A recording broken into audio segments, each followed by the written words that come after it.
Betsaka ihany koa niezaka miandry ny ministera mpanjakana misahana ny fotodrafitrasa ary ny fanajariana ny tany ao anatin'izao taona 2022 izao. Nanome toko moa ny ministra tompon'andraikitra Andriamatoa Rivo Rakotovao fa hiezaka ary hanao izay tratrany avy ao anivon'ny ministera hanatratra ireo tanjona ireo.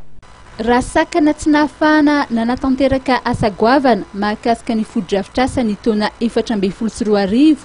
ny tsy fahampian'ny entimanana.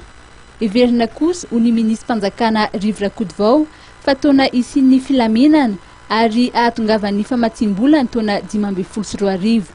Ny ministera mpanjakana izay efa manana ny vina sy asa tanterahana hanatsarana ny fotodrafitrasa misy eto Madagasikara. Natao moa zany tamin'ilay teo misy ny fandaminana maro samihafa satria voalaza foana fa tsy ampy ny entimanana dia mila fandaminana zany ny andry ihany koa ny ataoko hoe le politika ankapobeny mpanjakana le PND ny resahana satria tsy maintsy mampanantsahana amin'izany koa ny zavatra ho ataon'le sektoriel zany dia fantatritsika ihany koa fa vao maly no maly zay vao tonga ny aide budgétaire